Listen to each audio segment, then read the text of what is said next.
Gotta cover the girls up. Can't have them popping out. You know, I know that's what they want. Every year I get excited, but also very worried for the design trends that are going to be coming the next year. So we have compiled the upcoming design trends for 2025, and we're going to go through them to see if they are worth it, if they have the capability of being timeless, or if they're just something you should strictly avoid. So let's get into it. So first on the list, we have color drenching. This I have always been on board for. I have been doing this in projects for the last probably 4 years now. Specifically in residential, it works so well. You can really allow yourself to cocoon into space, make it feel so cozy, and it is the quickest and most cost-effective item to change up any space cosmetically. If you can paint yourself, it's even more affordable. If you don't know what color drenching, it is all about creating an atmospheric room. I'm talking about painting the ceiling, the walls, the baseboards, the trim around your windows and the doors, even the doors sometimes, to really allow the space to feel enveloped with the color. No, this does not mean you need to do a full monochromatic look and have all your furniture and decor, everything based off that color. It is just the color of the room itself. This has always been an ongoing design element that I think has the capability of being timeless if done correctly. I'm not talking about doing like bright, playful and fun colors, but if you find a natural color, an element, an earth tone, and wrap the entire space in it, especially in a bedroom, it is the top element of design principles to make it feel cozy. These are the areas that you're meant to explore in. Even a powder room is a great place to start with color drenching if you're afraid to commit to that full room of color. Because it's a small footprint, it will always look good. Trust me on this one.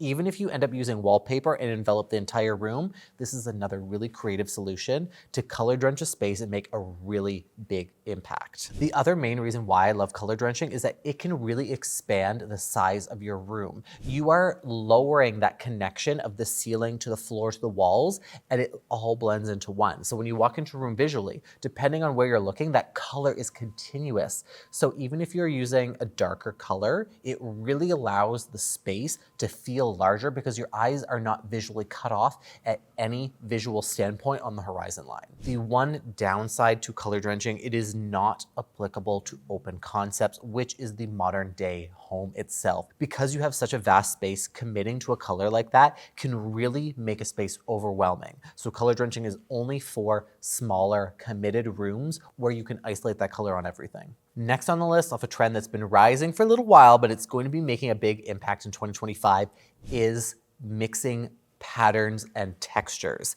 Now, let me preface this because this is a very, very challenging way to add texture, dimension, and depth to a space. The only person that I know does it so well is Kelly Wersler. She is the queen of mixing patterns, textiles, finishes to make a space look fluid. You follow the motion through the room and it feels overwhelming, but at the same time, you follow a path of travel.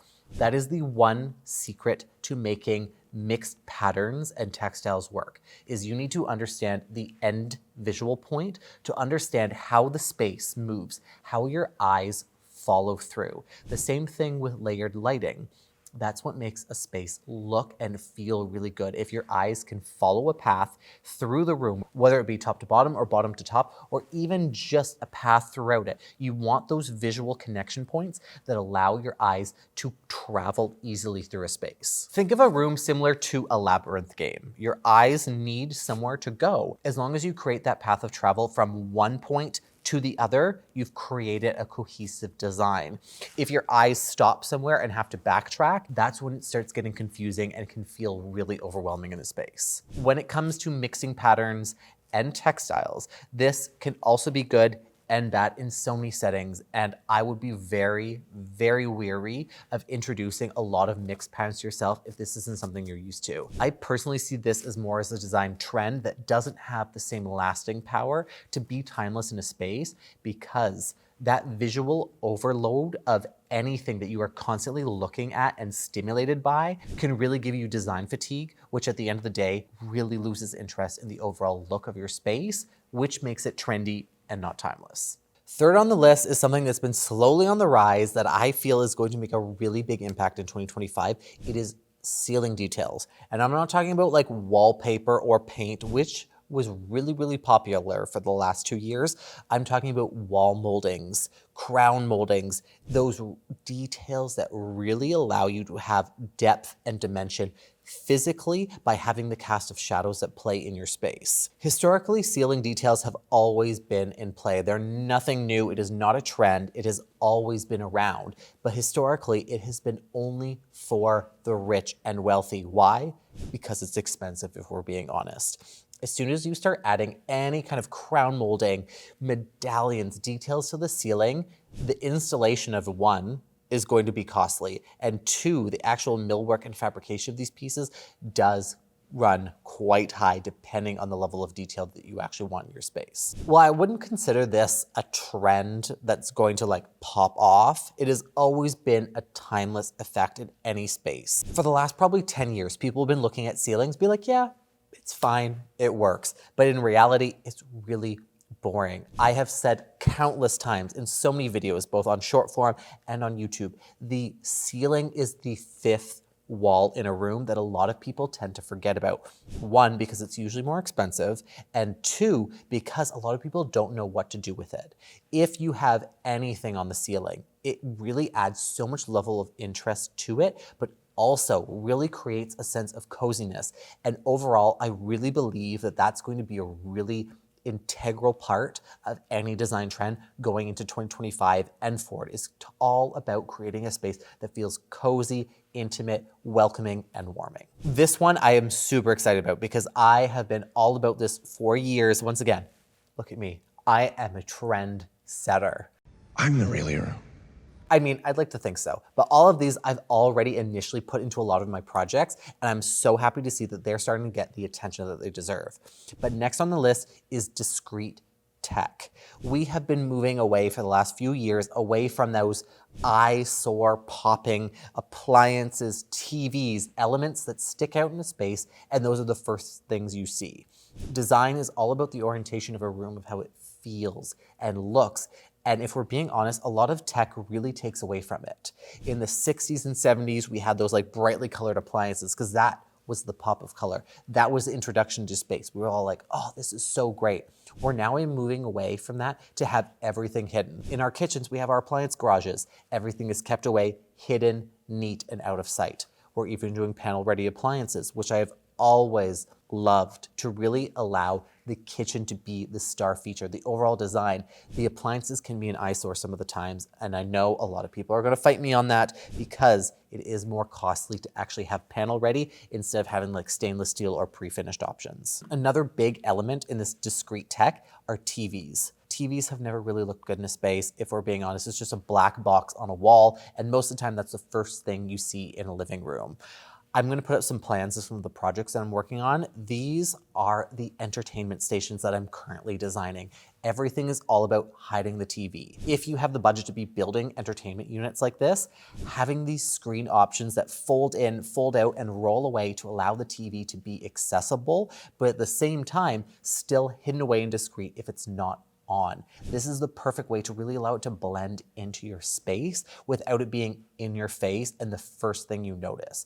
This is the discrete tech that allows you to visually have that stimulation of the room's design at the forefront, and everything else utilitarian is hidden but still serves a purpose. Next on the list, I'm kind of like iffy about because it can go very wrong if you don't do it correctly, but it is all about global and cultural influence on a space.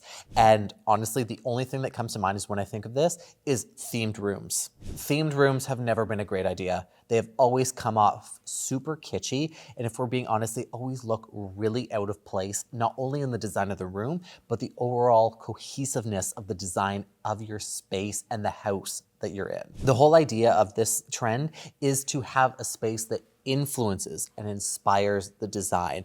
I have seen so many. If you watched my last video on trading spaces, this was huge in the 80s and 90s. This was all about safari themed rooms, bathrooms underwater. It was, let's just say, it was a cultural phenomenon.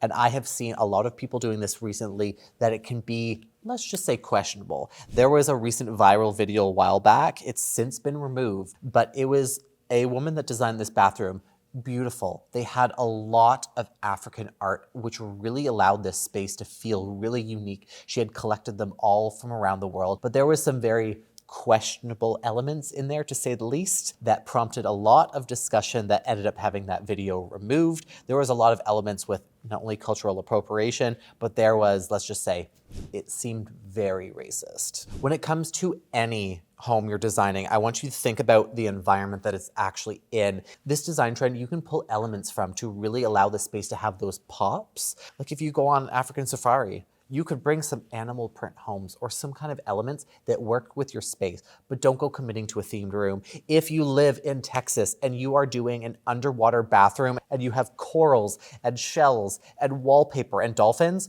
it looks so out of place. Remember, when it comes to designing a space, do not think of the literal items you're putting in the space. Think of the elements that bring the memory to those spaces. If you like the coastal look, think of elements like the color, the shapes and forms that give you that aspect of the space instead of literally putting shells. I'm gonna say it looks tacky and it looks so bad. Or a nautical theme. You do not need a giant anchor or a ship wheel to tell me you're doing a nautical theme. If I have to see that literally, you did it wrong. Gone are the days of the subway. Yes, I have said before that I don't like subway tile. They do have the element of being timeless because they are used so widely, but we are getting a refresh and an update. It is the Kit Kat tiles. They are in a mosaic form. They are basically a super tiny subway tile, but what's nice about them is usually that they're like a 1x4. So I'm talking about like this kind of size. And what's really beautiful about them is one, the mosaic allows you to really curve in a space. I'm currently working on a shower where we're doing the full curve of the design of it in it, and let me tell you, the inspiration photos of these looks absolutely fantastic, so I cannot wait to share with you when it's done.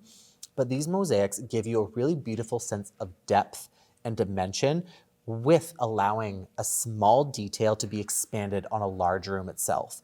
If you're using these on the scale of them, please keep that in mind. If you have a large wall and you're doing a small scale mosaic, that better be the focal point of the room. Do not compete with other elements that you're putting into it. I personally believe that these do have the capability of being timeless. Once again, being used in the right environment. If you're just throwing these as a backsplash or committing to a bathroom renovation and you're doing the full shower and nothing actually feels cohesive with these tiles and the elements of them, it's going to look out of place and it's going to feel really trendy. Remember, if you want to bring these trends in, you need to be able to commit to them to the space so it feels cohesive throughout the entire room and the home. If you watched my previous video that I did on Trixie Mattel and their home in California, it is the perfect example of making a house feel cohesive. Even though it is a maximalist style, color feels cohesive throughout every single space of the room. Even though they brought in different hues and different colors, it works. Commit. Commit to the design. If you're doing it in one space, it's got to go in other ones. Do it! There is one con of using Kit Kat tiles that a lot of people are not a fan of. It is the amount of grout that is required for it. These are great for wall elements. If you're using on the floor, please be warned, grout is always going to discolor, especially if you're using a lighter one. So find something that either contrasts the Kit Kat tiles or blends into the environment and complements them. Last on the list, I think is super cool, but also very unique. It is detailing portals and passageways. These images are the perfect representation of something that's really cool and really unique. I love that this detail can be done on any budget. You do not have to do full-on marble cladding or wood cladding. It can be as simple as just painting the interior trim around a passageway. If it is framed, it really adds that not only pop of interesting elements, but it can feel cohesive in the space by bringing in a color that is a sense of repetition. If you have a hallway with a few passageways between it, highlighting those elements as you walk through is a really unexpected way to bring that level of depth and dimension to a space that makes it really unique. A lot of people forget about hallways. They are the rooms that connect one to another. Like I said, this is the perfect way to make an experience as you walk through it, but also from a distance, you can see those elements. I personally love when they add in the wood elements or even the marble portal details. This is definitely on a much higher scale when it comes to budgets, but it adds so much beautiful character to a space. I definitely foresee this one being a trend that has timeless capabilities if one, used in the right context, and two, feels cohesive to the rest of the space. Don't just be throwing up an element of marble in a portal if it doesn't feel, one, cohesive to the space, and two, bringing in some sense of repetition with other elements. Having these portal details done can also add in a beautiful sense of symmetry into a room. I've seen a fireplace with two portal pass-throughs on each side. The exact same mantle detail was carried through the passageways on each side. And literally, they could have nothing else in the room and it looks beautiful because it is so pleasing to the eye to have the elements of you going through a space and creating those really special moments that not only you look at every day, but you can feel every day. I swear to God, if I had a doorway with marble on it, I would be literally touching it every day as I walk through it just to get that extra experience. Trends come and go. That is how everyone stays in business because let's be honest, that's consumerism at its final boss, is constantly reinventing the wheel to get people to spend more money. At the end of the day, it is always going to be your home, your choice. Make sure you put something in your home that makes you feel happy, it makes you feel joy. There is always going to be trendy pieces that come, but I want you to keep in mind, everything has the capability of being timeless when it is done correctly. I always recommend never to jump on trends right away because those first elements seem very, very catchy. You can catch on to it and you're like, oh my God, this is fantastic. I want to add stripes. I want to add checkerboards. I want to add pattern. They all look good in the moment. Trends are popular because they really blow up so quickly. And once again, that means they can fizzle out just as fast. And you can always wait until my video next year to see if these trends actually stick around and if they're really worth it about putting in your space. That's all for today. Don't forget to subscribe to my channel. And if you haven't already, you can follow me on Instagram and TikTok for all my daily tips and tricks at Mr. Phoenix Gray. And if you're ever second guessing yourself, just ask, what would Design Daddy do? Wait for me to post my trend video before committing. Boom.